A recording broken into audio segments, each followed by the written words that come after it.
wabarakatuh.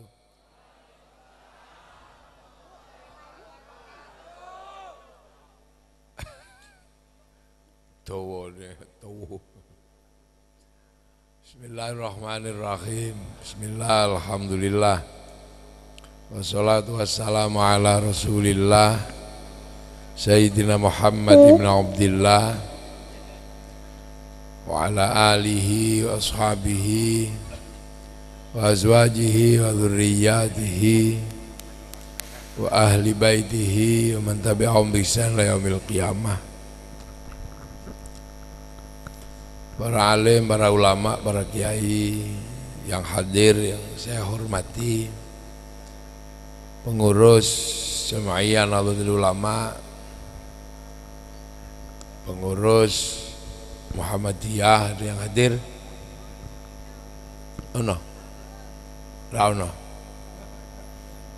kira ono LTII ono, MTA ono. Kira ono. Yang saya hormati Pak Lurah. Pundi Pak Lurah mau? Oh niku sing. Nggih. Kula ditunggoni 3 dina. Jadi di rumah itu nungguin saya 3 hari. Saya nggak berani pulang kalau nggak dikasih jadwal. Itu Pak Lurah itu. Jadi kesabaran Pak Lurah tidur di rumah 3 hari. Akhirnya tak geser-geserkan jadwal, bisa dari Pekanbaru terus ke Jakarta, ke sini, terus besok ke Jakarta, terus ke Belitung. Jadi ini mohon maaf kalau waktunya agak mundur karena tadi pijet.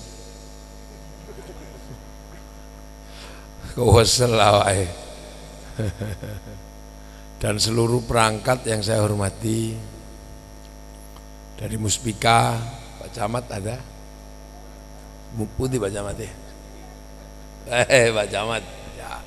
Dan seluruh jajaran Muspika, dari jajaran TNI Polri ada, Undi, Pak Kapolsek, kok si cilik kan saya.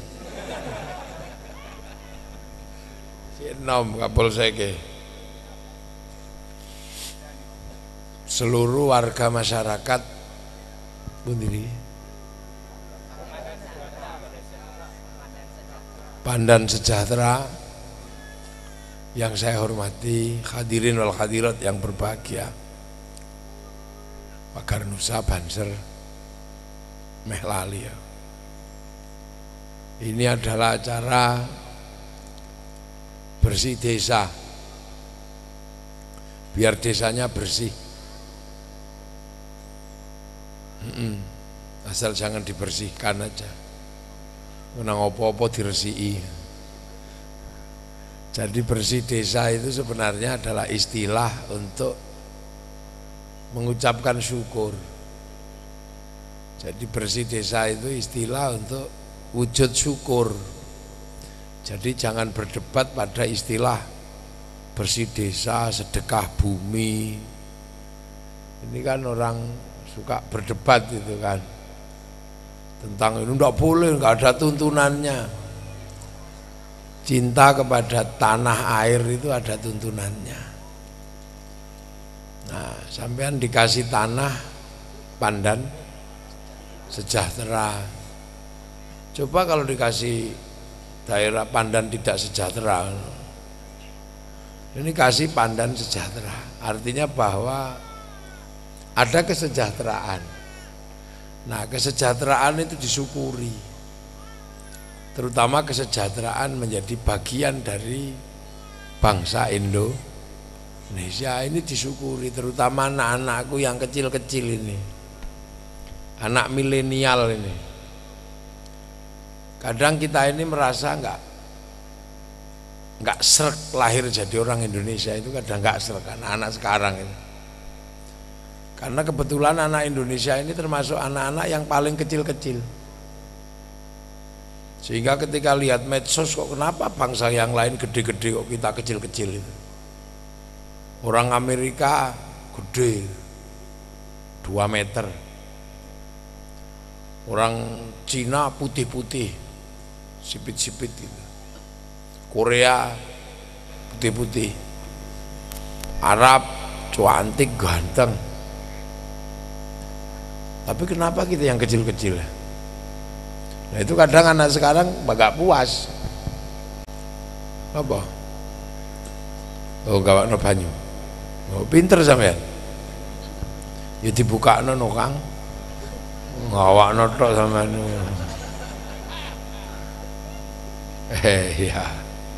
Ah, tahu bini saya. Turun.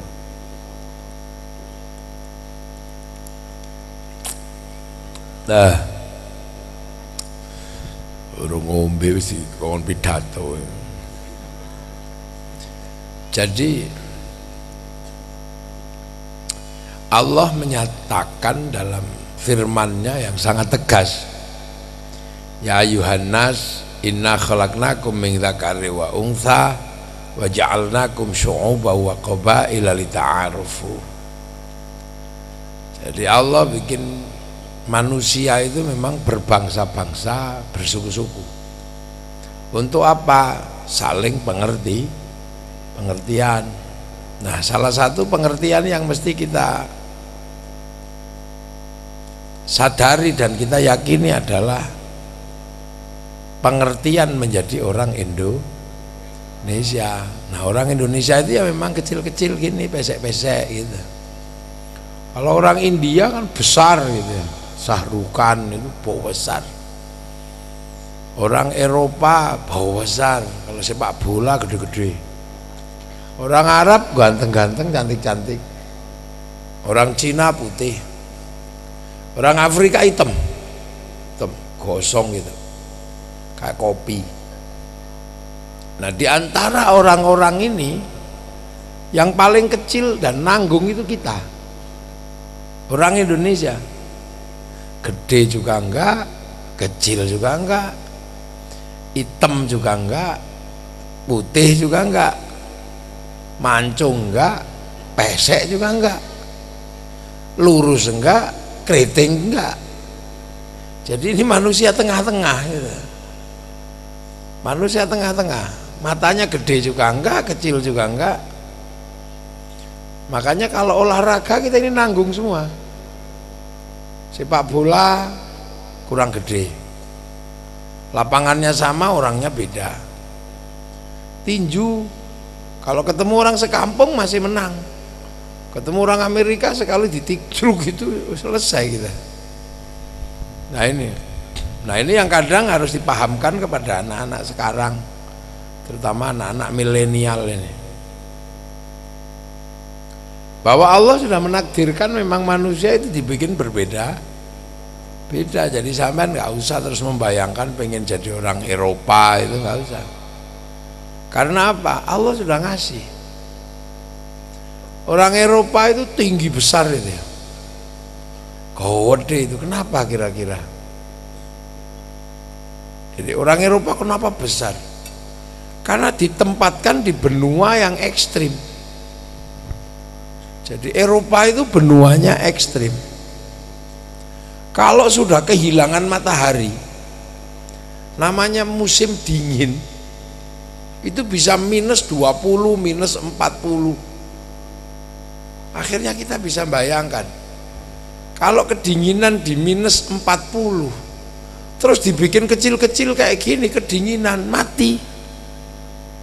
Makanya dibikin besar, biar kalau kedinginan nggak mati lah. Kalau dibikin kecil-kecil, pesek-pesek gini, sekali kedinginan tuku-tuku udah memimpes kecil-kecil, mati. Makanya dibikin bau besar gitu, merah, hidungnya mancung. Karena apa? Ada situasi ekstrim, ada situasi di mana memang tidak enak hidup di Eropa itu. Kalau sudah musim dingin, matahari nggak ada. Makanya kalau orang Eropa itu kalau musim dingin kulitnya berubah, bintik-bintik kayak kulitnya tekek. Makanya orang Eropa itu punya kebiasaan nabung, kalau musim dingin lari ke negeri yang punya matahari, termasuk ke Indonesia. Nah di pantai-pantai Indonesia berjemur cuma pakai cawet sama pakai kotang tok itu bukan pornografi, itu dede kalau orang itu berjemur. Makanya pemerintah juga harus paham, jangan bikin perda syariat turis masuk ke Indonesia harus pakai jilbab, itu nggak usah, nanti repot. Makanya kan mereka itu sangat menghargai matahari. Makanya kalau ada terbit dia cari, ada terbenam dia lihat, sunset, sunrise. Nah kadang kitanya ini ikut iseng-iseng, kita ini ikut-ikutan iseng. Mau kemana? Lihat matahari terbit. Loh kita 24 jam bisa lihat matahari loh. Alasan pacaran aja banyak. Nah ini yang kadang kita nggak ngerti. Orang Eropa itu kalau musim dingin gitu ya, kalau musim dingin itu nggak punya ikan karena sungainya mengering jadi es. Makanya kalau musim panas ikan itu diawetkan, namanya sarden. Nah kita ini tiba-tiba ikut-ikutan makan sarden, sementara setiap hari kita cari ikan di sungai ada. Ya kalau nggak ada ikan, buaya katak juga ada. Artinya persediaan kita ini komplit. Orang Eropa kalau musim dingin kalau nggak pakai pemanas mati. Saking dinginnya, kalau nggak pakai pendingin di musim panas ya nggak enak. Makanya orang Eropa itu terkenal rakus, cari minyak, cari batu bara, hampir ke semua negara. Kenapa? Agar penduduknya nggak mati di musim dingin, karena AC nggak boleh mati. Lah kita negeri nggak panas nggak dingin, nggak perlu AC, cukup sarung beres. Sarung kan beres, kalau musim panas itu kebut-kebut sarung, musim dingin kemulan sarung, udah beres. Kalau mandi anduk ya anduk sarung, enak kita ini.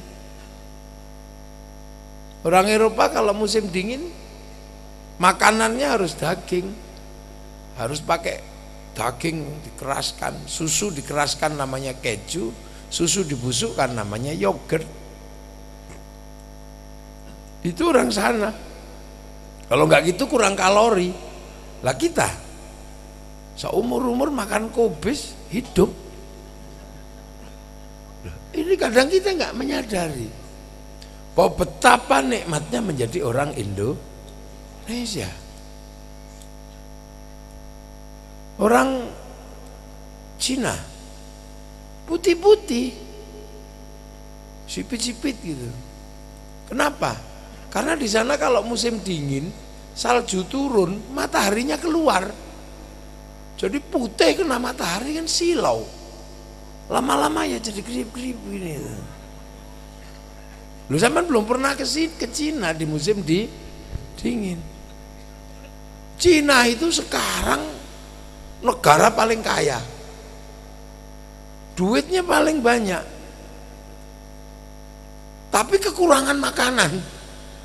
Saking banyaknya manusia. Orang Cina sekarang itu mendekati 2 miliar orang. Kebutuhan gandum setiap hari itu 1 juta ton. Loh, punya duit bahan makannya kurang. Makanya orang Cina itu kalau punya gandum diawetkan, dibikin mie panjang-panjang, terus makannya disumpit biar awet. Coba kalau makannya dicawuk kayak kita itu, wah habis makanannya, ya sampai 2 hari habis. Nah, itu cara mereka agar awet. Suruh makan kambing, nggak mau mereka karena kambing nggak cukup. Kambing itu kalau diternak pentilnya 2, anaknya 1. Makanya mereka makanannya babi, pentilnya 16, anaknya 27. Ini punya gayanya masing-masing. Ayam dari usia 5 bulan dipres menjadi usia 40 hari. Jadi mereka butuh makan. Makanya budayanya orang Cina itu kalau makan sumpit, dikit-dikit. Itu kita mesti mengerti yang kayak begitu. Orang Arab ganteng-ganteng, tapi airnya kurang. Kemungkinan dibikin ganteng itu biar kalau nggak mandi tetap cantik, tetap ganteng. Coba kalau kemudian nggak ada air itu dibikin pesek-pesek kayak begini, tambah nggak mandi tambah jelek. Susah di sana itu cari air. Orang ribut itu kalau sudah di bawah pohon diusir, perang, karena cari pohon lagi susah.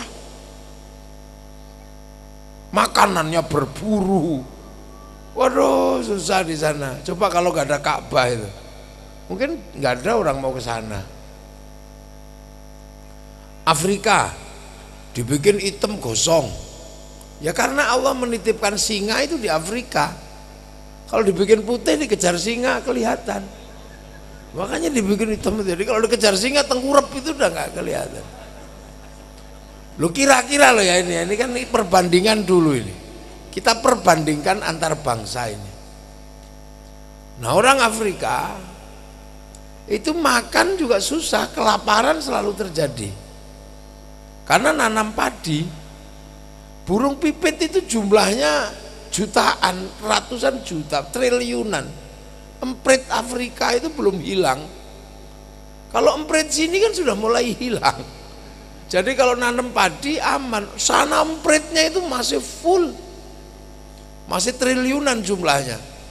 Nanam padi begitu emprit itu turun, burung pipit itu turun, habis itu. Makanya diekspor ke Indonesia seekornya harga 30 juta, namanya black strut.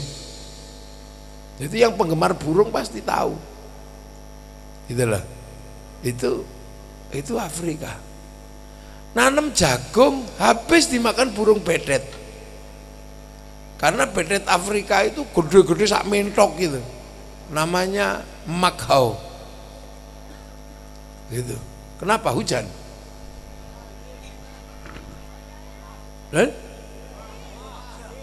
Jawa. Bagus lah. Panas soalnya kalau tidak ada hujan.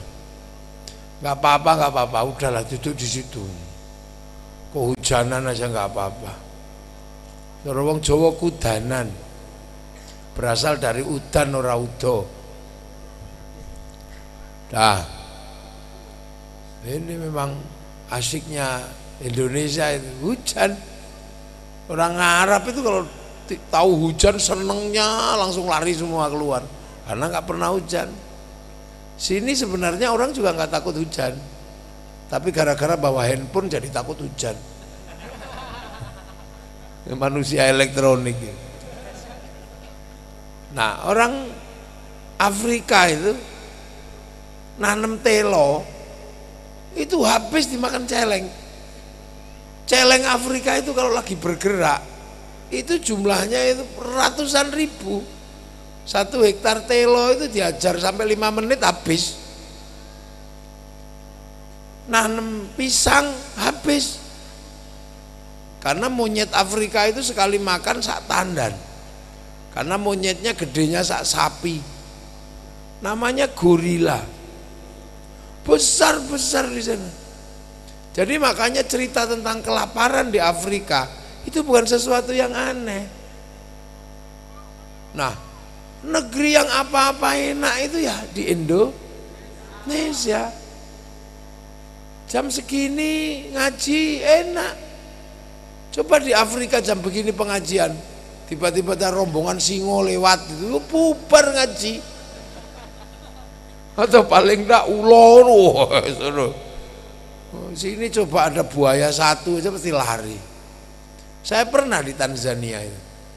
Di Tanzania itu di kampung itu kayak mungkin orang Pandan Sejahtera awal transmigrasi mungkin ya. Nggak punya WC. Jadi kalau kita mau berak itu dikasih cangkul untuk nyangkul di ladangnya itu. Kita udah diancam sama citah, diancam sama. Lah saya lagi mau gitu, ada suara sungai, air mengalir itu. Otomatis saya kan mau menuju sungai, berak sungai aja lah. Saya ditarik sama orang Tanzania itu, tarik diseret itu. Lu kenapa? Udah jangan katanya. Akhirnya saya itu pengen tahu kenapa nggak boleh. Begitu siang saya lihat sungai itu, ya Allah, buayane kok dawet. Lah aku nek sida nyemplung lek mabengi entek aku. Itu indahnya. Hawa enggak panas, hawa enggak dingin. Makanya dulu itu pernah menjadi legenda. Jadi tadi ada sebuah bangsa. Bangsa ini terkenal karena punya Tuhan sendiri, punya pemikiran sendiri. Namanya bangsa Yunani. Yunani itu punya Tuhan sendiri, namanya Zeus. Nah, Tuhan Zeus itu menikah. Gak apa-apa, udah biar aja, biar hujannya gak kelihatan. Loh ya kan? Kalau lampu dimatikan kan hujannya gak kelihatan. Saya dulu kalau di pondok makan banyak semutnya, lampunya dimatikan. Loh kan gak kelihatan semutnya. Jadi dulu ada bangsa namanya Yunani punya Tuhan namanya Zeus. Zeus itu menikah dengan Tuhan perempuan namanya Hera. Punya anak Hercules. Ini bangsa besar, punya filosof, punya apa. Tapi bangsa Yunani ini merasa ada yang kurang. Karena mereka punya cerita tentang tanah surga. Dan tanah surga itu jelas bukan Yunani. Karena tanah surga disebutkan, tanah itu mataharinya nggak pernah hilang. Selama sepanjang tahun matahari selalu ada. Pagi terbit, sore terbenam. Nah, Yunani kehilangan matahari 4 bulan, berarti surga bukan di Yunani. Daun tidak pernah rontok. Daun selalu ada. Nah, Yunani kehilangan daun kalau musim gugur.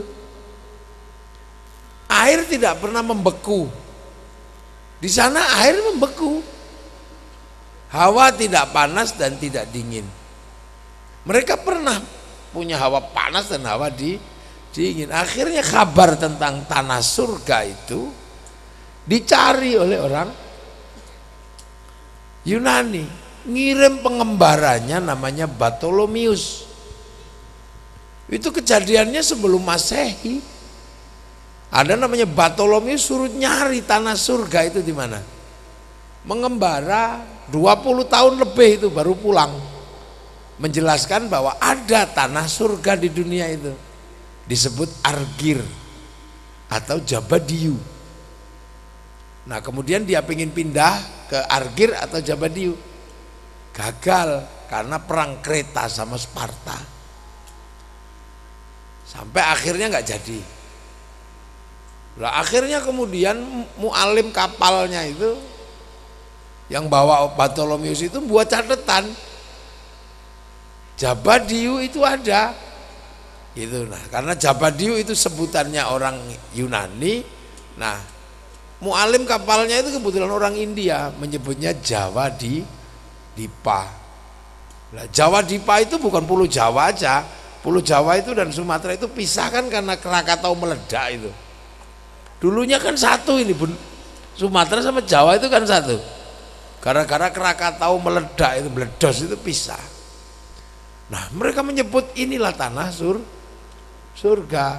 Maka kemudian satu ketika orang India bergerak ke sini, bikin kerajaan di mana Maldives atau di dekat Maladewa itu namanya kerajaan Salangkanaya. Terus keturunannya mencari tanah surga, geser terdampar di ujung timur Kalimantan, bikin kerajaan Kutai Kartanegara tahun 300-an Masehi. Kemudian keturunannya geser ke ujung kulon di sekitaran Krakatau itu, bikin kerajaan Salukanegara. Nah, terus keturunannya ada yang geser ke tengah di Pulau Jawa yang sana sekarang, namanya Tarumanegara. Nah, bergeser lagi ke timur, bikin kerajaan Mataram. Nah, Mataram itu akhirnya meledak, Merapi pisah dua.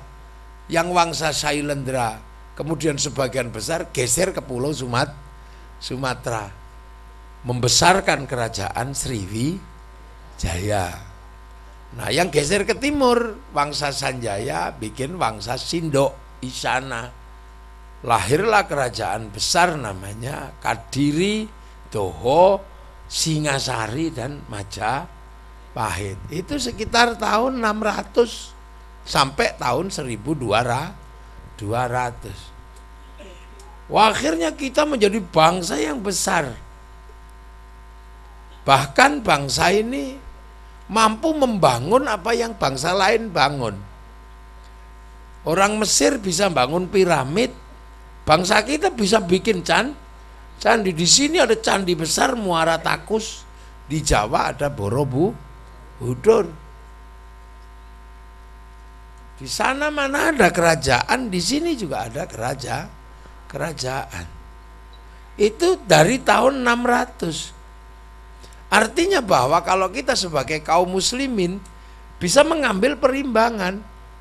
Jadi di saat Rasulullah berdakwah di Makkah sekitar tahun 600-an, bangsa ini juga sudah menjadi bangsa yang besar. Sudah punya agama, sudah punya negara. Makanya bangsa ini menjadi bangsa yang diimpikan semua orang.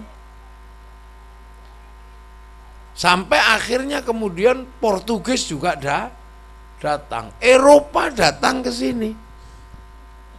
Tapi nenek moyang kita memang gigih. Ini untuk warisan anak cucuku yang kecil-kecil pesek-pesek ini. Maka Belanda pun diusir, Portugis diusir, semua diusir. Makanya jangan coba-coba menjajah Indonesia sampai kapanpun, karena memang ini jatahnya orang pesek-pesek ini. Jadi akhirnya kemudian ya kita harus sadar bahwa jangan semena-mena dengan orang kecil-kecil pesek-pesek seperti ini, karena nanti tetap aja emosi kalau tanahnya apanya diributin. Nah inilah.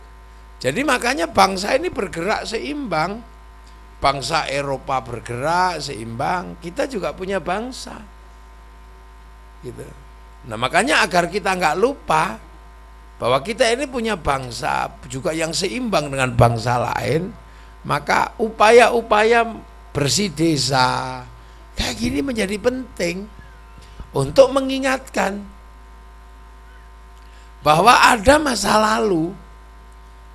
Ada masa lalu yang dimiliki oleh semua bangsa. Jadi yang terjadi hari ini itu bukan terjadi dengan semata-mata, tapi ada proses panjang. Nah ini yang kadang anak-anak milenial harus diingatkan.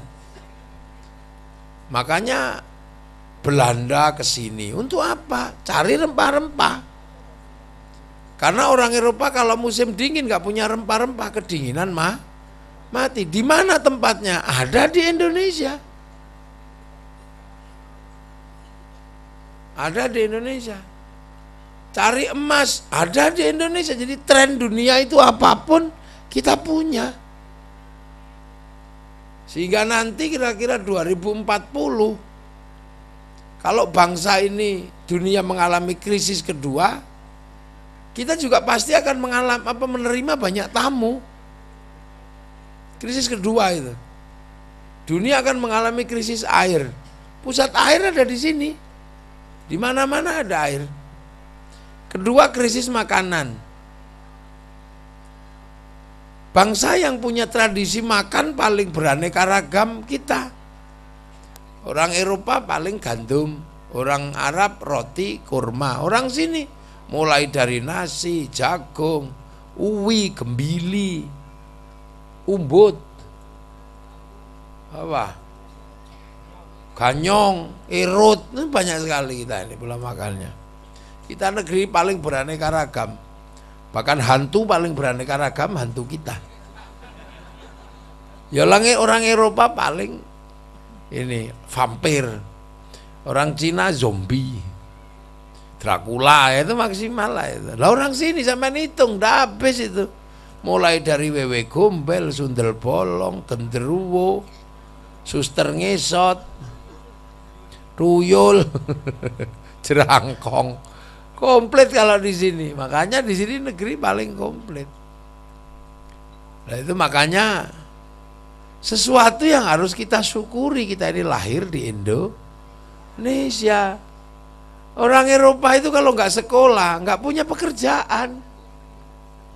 Orang sini nggak sekolah, masih bisa kerja, nyetrum, masih. Enggak.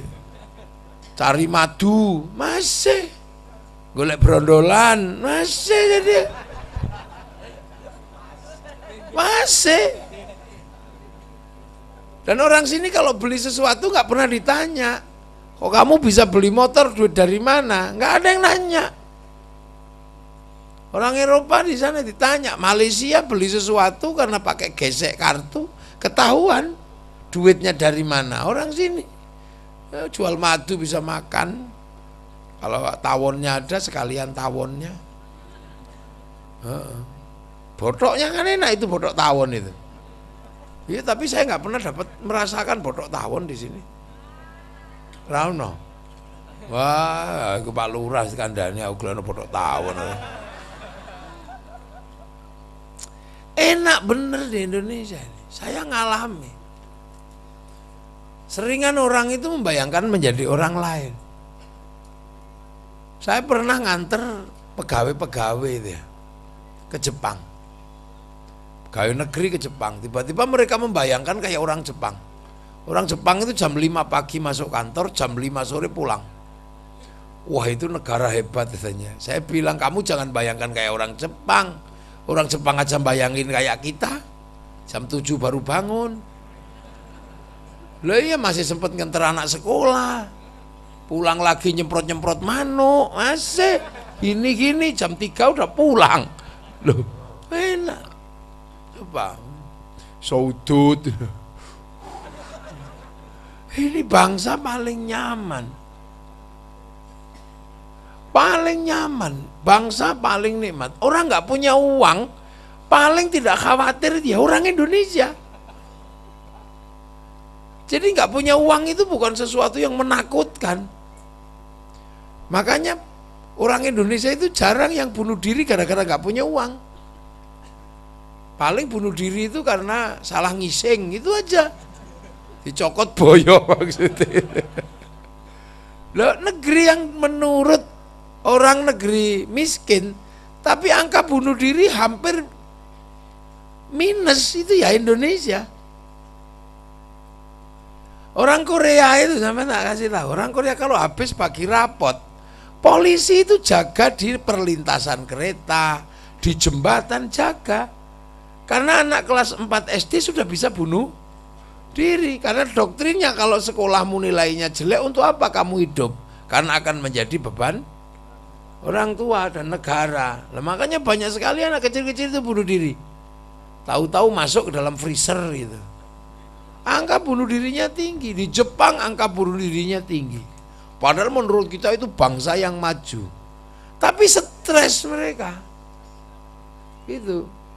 Yang perempuan nggak mau beranak, perkawinan itu ada tapi perjanjian nggak usah punya anak, anaknya cukup anjing, ada. Loh iya. Loh itu negeri yang lain. Nah negeri kita, enak. Sampai anak lah, sana daripada udah tutut ya payu, untune papat ya payu. Negeri paling nyaman itu negeri kita. Gak ada. Malam hari ini di Suriah orang bikin pengajian gini di roket. Libya, Malaysia misalnya jam 10 malam pengajian udah gak boleh. Afghanistan tembak-tembakan.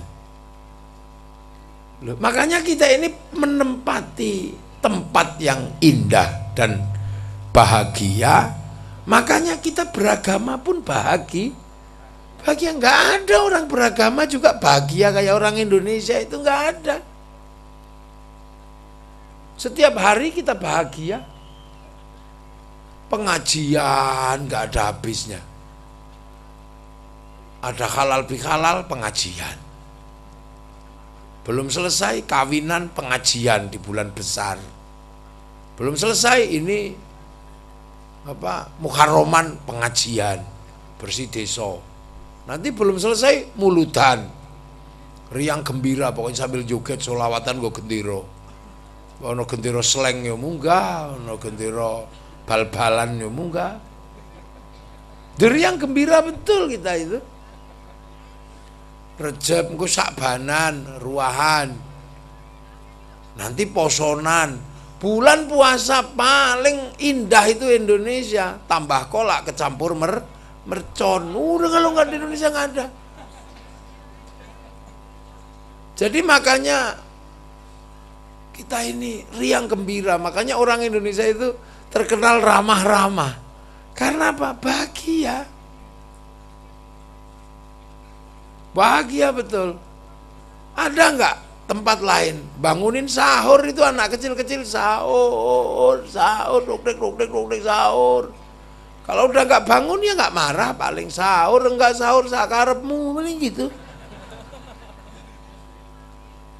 Ya itu.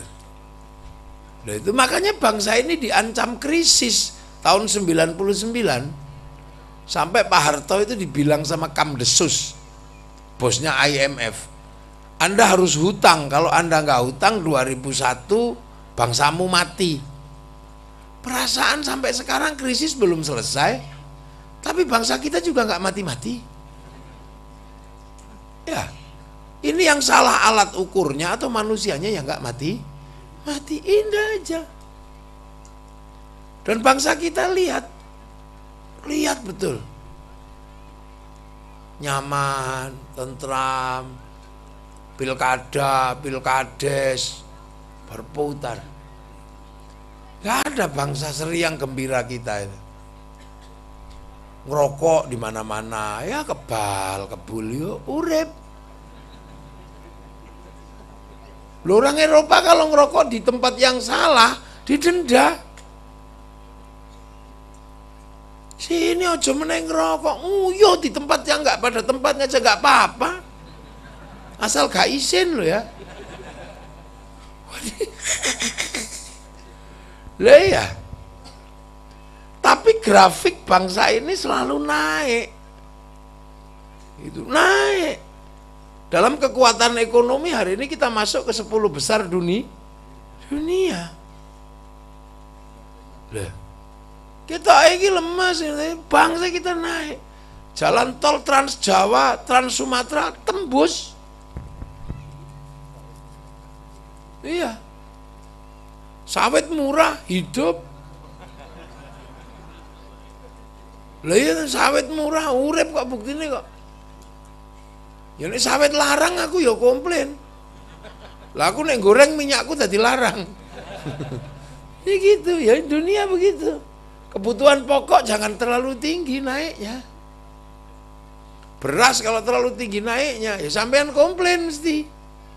Ora duwe sawah orang sini. Duwe ini sawit kan ra kena dipangan. Tikus ora doyan. Sing doyan sawit mek ula. Duh. Kita enak. Nah ini kadang kita ini lupa, makanya beragama pun paling riang gembira di sini. Gak ada orang beragama paling riang gembira kayak kita itu. Gak ada. Coba perayaan-perayaan, peringatan Agustusan itu, peringatan di kampung-kampung mulai tekan voli sampai sepak bola nganggo daster, panjat pinang, komplit. Mono seneng tok. Ana wong mati seneng, ana wong lahir seneng. Lah nek wong mati kan khol, ini seneng kok. Bakul bakso teko dodol bakso. Lho ini mukan seneng kabeh. Jadi kita ini bahagia. Jadi bangsa yang berbahagia itu ya bangsa kita ini. Saya sudah ukur Ukraina sekarang perang. Libya perang. Nah, kita. Makanya grafik tertinggi hari ini kita. Orang ngaji paling banyak kita. Dan rukun. Ada Nasrani, ada Islam, ada yang setengah Nasrani, setengah Islam. Kan ya campur-campur orang begini. Loh ya kan Islam kan melarang minum wine, minum. Tapi Nasrani kan boleh. Orang Islam tapi minum wine. Berarti kan setengah Islam, setengah Nasrani itu. Loh ya kan. Orang Nasrani boleh makan babi. Orang Islam tidak boleh. Nah tapi kemudian orang Islam ada makan babi kan setengah Islam setengah Nasrani. Ada nggak begitu? Ya banyak. Makanya yang hadir di sini juga ada paling. Tapi riang gembira. Ya, nggak apa-apa. Umpamanya neong gitu aja kok.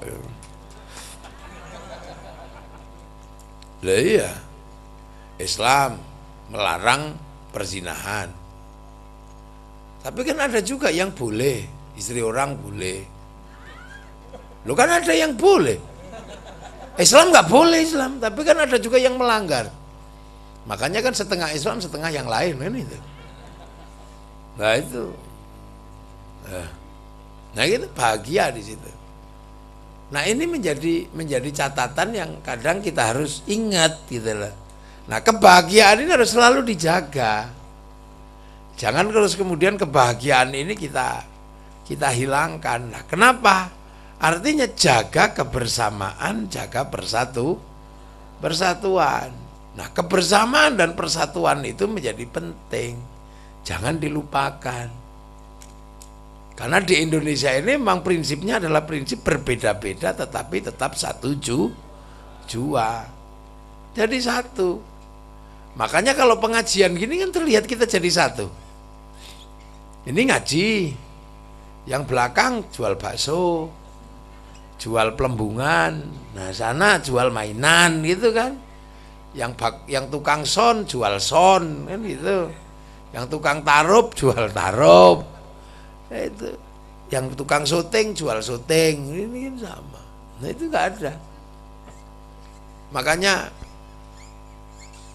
bersih desa ini menjadi penting untuk mengenang dari masa lalu lah. Cuman kalau bersih desa ini ya harus jangan lupa siapa dulu yang pertama kali buka alas ini, alas Pandan Sejahtera, ziarahi kuburnya,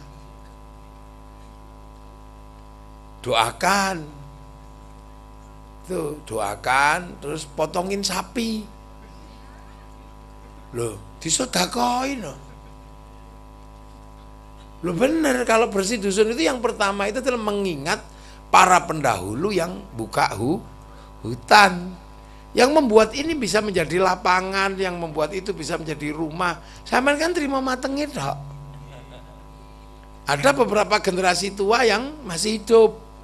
Nah itu ditanya, siapa saja orang tua yang dulu pertama kali buka alas Pandan Sejahtera, ditulis. Jadi biar nanti yang kecil-kecil ini nggak kepaten obor,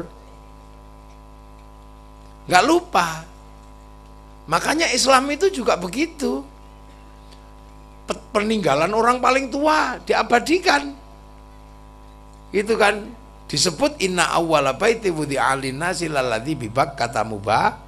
Ka'bah itu kan petilasan pertama milik siapa? Ya itu yang pertama kali nyembah Allah di situ ya Nabi Adam. Ceritanya ada di dalam Al-Quran, jadi orang akhirnya tahu. Terus semenjak kapan kota itu menjadi rame? Ya semenjak Nabi Ibrahim datang ke situ. Terus berdoa, Robbana ini askantu min dzurriyyati biwadin ghairi dzi zar'in 'inda baitikal muharram Robbana liyuqimus sholata faj'al afidatan minan nasi tahwi ilaihim warzuqhum minats tsamarati la'allahum yashkurun. Tempat Nabi Ibrahim berdoa diabadikan, namanya Makom Ibrahim.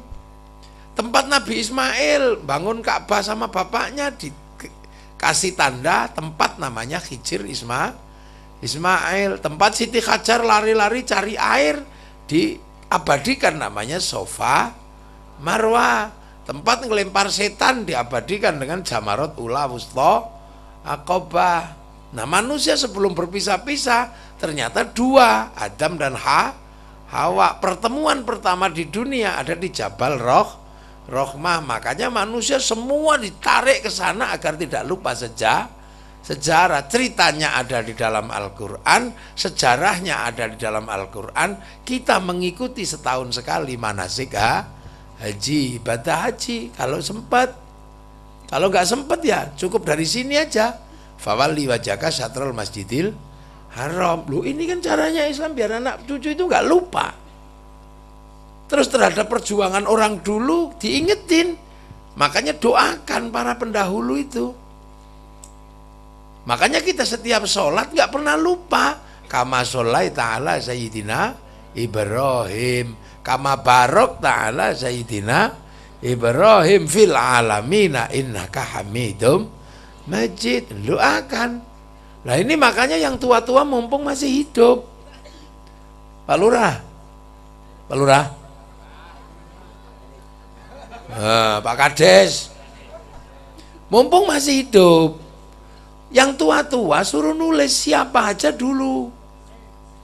Yang berjasa buka hutan ini siapa, namanya siapa aja.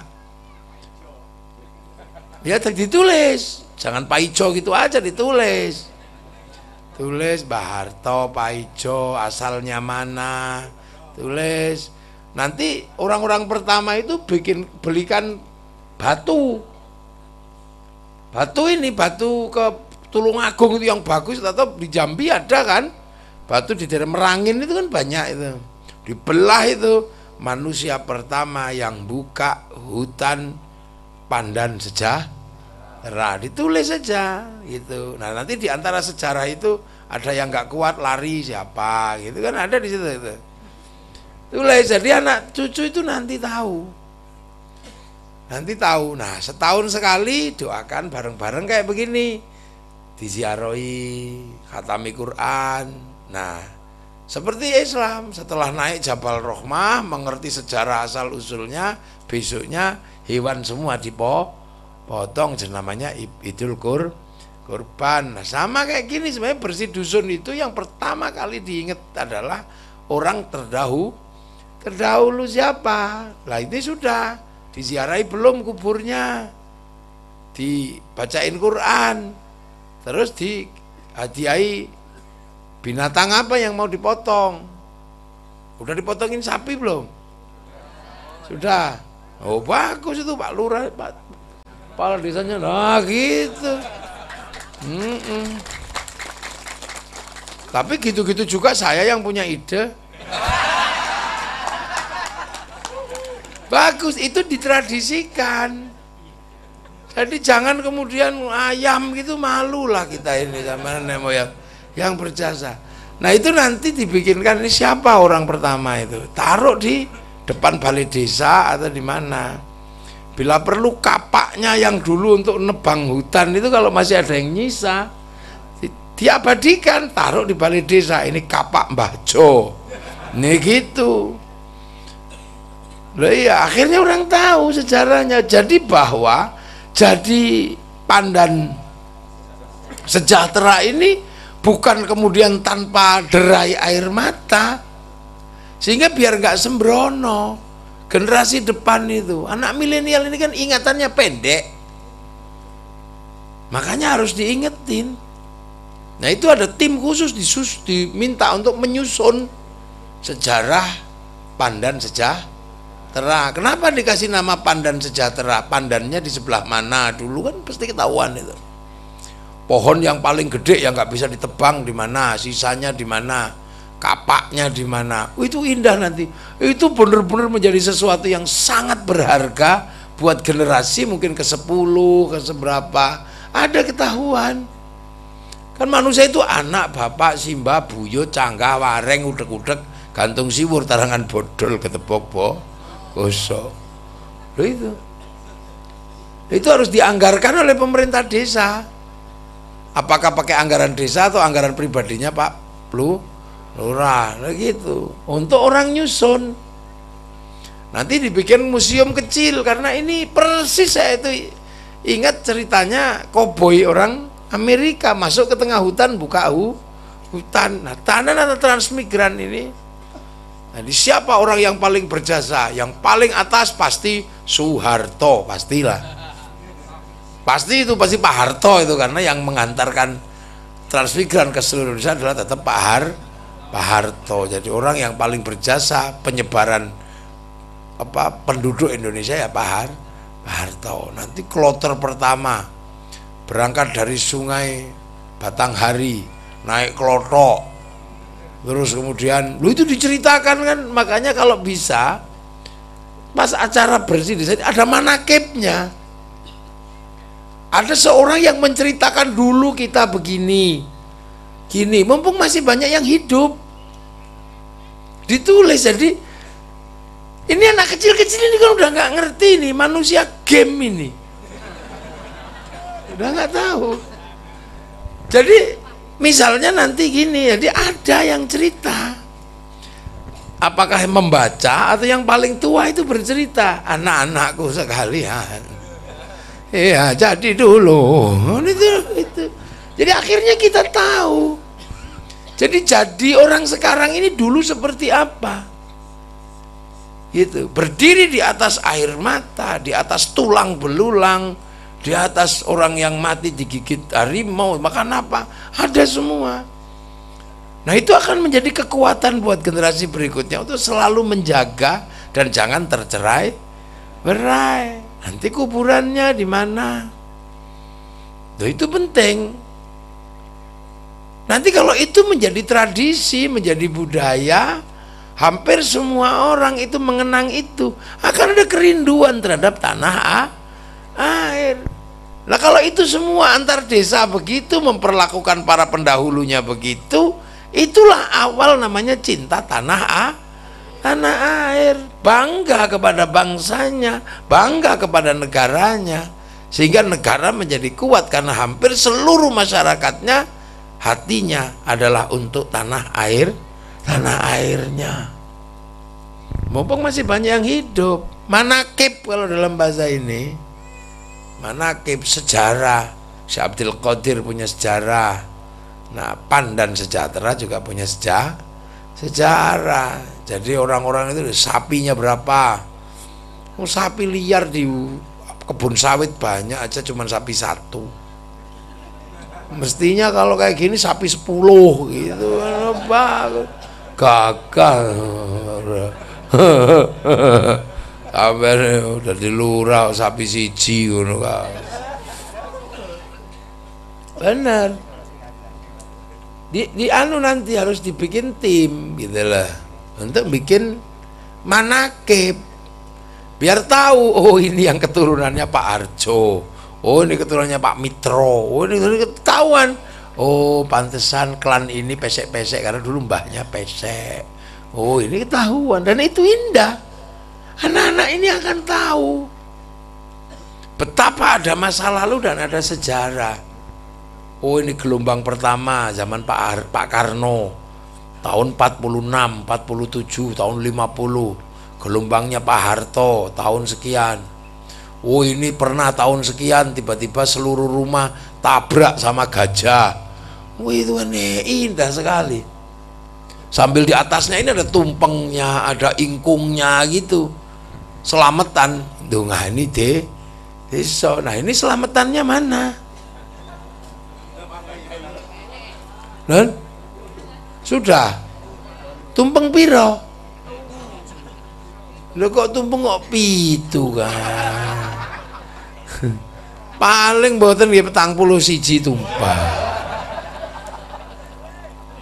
41 tumpeng di sini bagus indah gitu loh. Itu penting. Gitu. Jadi penulis nanti dibaca pembacaan manakib sesepuh Pandan Sejahtera. Oh itu 1 jam itu. Anak kecil-kecil tahu, oh gini. Bila perlu bikinkan kayak ludruknya gitu. Apa dramanya gitu kan. Oh itu indahnya luar biasa. Itu orang Eropa punya Broadway untuk menceritakan itu. Orang Amerika punya namanya Hollywood untuk menceritakan itu.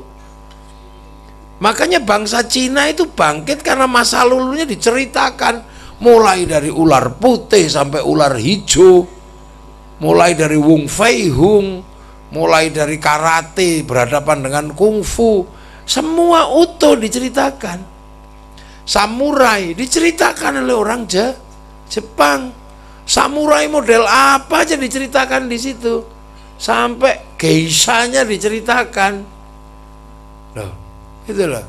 Sampai anak-anak muda yang kecil-kecil pun dikasih cerita tentang samurai, dikasih judul Samurai X dengan tokohnya Rurouni Kenshin. Lu kan orang Jepang. Bangsa nggak boleh lupa. Film koboi dibangun, ternyata lama-lama Jepang kalah sama Vietnam. Bikin film Rambo 1 sampai 6. Nggak boleh kalah. Amerika kalah sama Cina secara spiritual. Bikin American Shaolin, American Kung Fu. Bikin American Ninja, bikin American Samurai. Bahkan samurai terakhir dari Amerika namanya Tom Cruise dalam film The Last Samurai. Lu bangsa. Asal muasal bangsa Malaysia, di mana mereka terdiri dari beberapa ras. Udah mulai lupa orang Malaysia. Makanya bangsa Malaysia diserahkan kembali pada si Upin dan si Ipin. Lah ya, si Upin dan si Ipin harus tahu masa depan Malaysia tidak boleh pisah dengan anak-anak India. Bikinkan tokoh kecil namanya Jarjit. Dia nggak boleh lupa dengan anak-anak Cina, bikinkan Mei Mei. Dia nggak boleh lupa ada anak-anak Indonesia, bikinkan Susanti. Loh, itu cara. Tiba-tiba kita lupa semua sekarang. Udah lupa, nggak tahu. Anak-anak sini ditanya siapa itu si pahit lidah, sudah nggak tahu. Iya kan? Taunya tinggal baliklah abangku balik, abangku tunggu di tengah halaman itu ya. Paling taunya tinggal itu. Si pahit lidah anaknya sudah nggak tahu. Dirut itu udah nggak ngerti orang sini. Nah, ini tahu, ingatkan kembali. Karena masa depan bangsa ini ke depan adalah ingatan kembali kalau punya bangsa. Kalau dulu kan orang masih punya ingatan bangsa. Karena apapun kebutuhan tergantung bangsanya menyediakan apa tidak. Dulu orang pengen lihat Afrika, inget TVRI karena hanya TVRI yang bisa menyediakan siaran luar negeri. Ditunggu seharian pengen lihat kucing Afrika. Sekarang orang lupa karena tinggal pegang handphone, tinggal ngetik aja, lupa bahwa ini punya negara. Ketik aja kucing Afrika keluar. Bokong India keluar di sini semua. Lupa punya bangsa dan negara. Sehingga kadang kita ini dikit-dikit luar negeri. Punya ayam gede dikit, ayam Bangkok. Punya nangka gede dikit, nangka Belanda. Yang asli Indonesia tinggal gula Jawa, asam Jawa, tinggal itu. Yang lainnya udah sana semua. Ya, padahal mereka sudah pengen kesini sekarang, bikin handphone mereknya Oppo, itu Jawa. Oppo. Nah, ini perkembangan ke depan. Makanya kita ini tidak boleh lupa yang begitu-begitu. Tak kasih PR lah pokoknya Pak Lurah ini, Pak Kepala Desa ini. Bikin sejarah desa, mumpung masih hidup, yang tua-tua itu mumpung masih hidup, tulis. Kalau nggak ada yang mau baca, taruh di kotak, dikunci. Siapapun jangan membuka ini. Aku tulis sejarah bangsa, sejarah kampung Pandan Sejahtera. Aku tulis dalam kitab ini. Awas, jangan sampai jatuh ke tangan perantau berwatak jahat. Dikunci gitu aja. Nanti tahun berapa ada yang buka, oh ternyata ini, gitu. Itu penting. Penting sekali. Sekarang orang nggak penting. Karena kalau nggak lupa, makanya dunia pun begitu ditulis, karena kalau nggak lupa. Sampean bayangkan, manusia pertama Nabi Adam itu turun dari langit, tahu Allah, wong sekampung sama iblis tahu. Sampean bayangkan, anaknya yang namanya Qabil itu udah gak percaya kok. Itu generasi kedua. Baru anaknya Nabi Adam karena lahir di dunia sudah tidak lahir di akhirat sana, itu sudah gak percaya sama bapaknya. Generasi kedua. Generasi ketiga Nabi Nuh, Nabi Nuh punya anak namanya Kan'an, sudah gak percaya. Nggak percaya, Kan'an itu udah nggak percaya. Akhirat itu nggak ada, Pak. Itu generasi kedua. Tiga gitu. Nabi Idris, anak keluarganya nggak percaya, sudah. Nabi Lot, sudah, istrinya malah bantah, nggak percaya akhirat itu apa, nggak kelihatan, udah gitu. Nabi Ibrahim malah ekstrim. Ada orang yang sudah mengaku Tuhan, namanya Namrud. Dan begitu seterusnya. Nah itu kenapa terjadi? Nggak ada yang menceritakan. Makanya akhirnya ada kitab suci. Kitab suci itu adanya sebenarnya catatan-catatan kehidupan yang diberikan kepada generasi berikutnya agar tidak lupa bahwa asal muasalnya dulu adalah dari langit. Gitu. Kan menyedihkan. Nah yang tua-tua yang dulu asalnya Purworejo, tulis Purworejo dulu seperti ini, kami pindah ke sini, ini sini. Jadi makanya jangan heran kalau di zaman Nabi Muhammad sudah banyak yang nggak percaya. Wong di zaman Nabi Adam anaknya saja sudah mulai nggak percaya. Nah itu makanya kitab suci paling komplit itu Quran. Seluruh masa lalu dari zaman Nabi Adam sampai zaman Nabi Muhammad dirangkai dalam satu cerita. Bahkan situs-situs dan peninggalannya diabadikan untuk tempat ibadah. Makom Ibrahim, Hijr, Ismail, semua diabadikan. Loh kenapa kita nggak belajar dari situ? Malah kadang ada yang mengatakan, oh itu bid'ah, itu musyrik. Lah ya ini orang maunya nggak punya ingatan itu ya gitu. Makanya kita ini selalu bikin peringatan agar ingat. Nabi lahir, peringeti apa Maulid Nabi, Hijrah diperingeti, 17-an diperingeti, apa aja diperingeti agar kita itu nggak hilang ingatan. Begitu ada orang-orang yang nggak mau peringatan itu biasanya hilang ingatan. Iya enggak?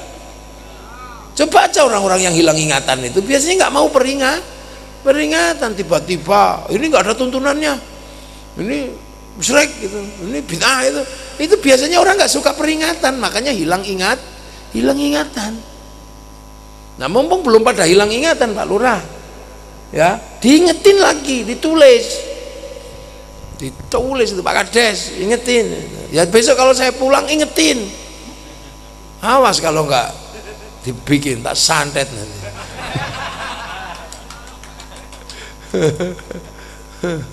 Saya sih bukan dukun santet, kalau nggak bisa tak suruh Samsudin deh.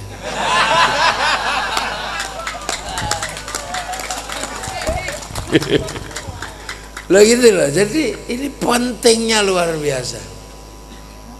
Gitu. Orang Eropa tercerai-berai, mereka mulai mengingat kembali kerajaan-kerajaan, diingat kembali legenda-legenda, kisah-kisah ditulis ulang. Nah, kita belajar dari agama kita. Apa agama kita aja mengajarkan itu? Bahkan kuburan orang kita suruh berziarah, fazuruha, agar kita nggak lupa ingatan. Carane wong Jawa mbiyen dijenenge aja ngasih kepaten obor. Karena kalau kepaten obor susah. Gitu. Orang Australia punya cerita tentang aborigin. Orang New Zealand punya cerita tentang Maori. Gitu. Di sini sudah lupa. Suku Kubu aja sudah nggak pada tahu anak-anak itu. Padahal orangnya masih ada.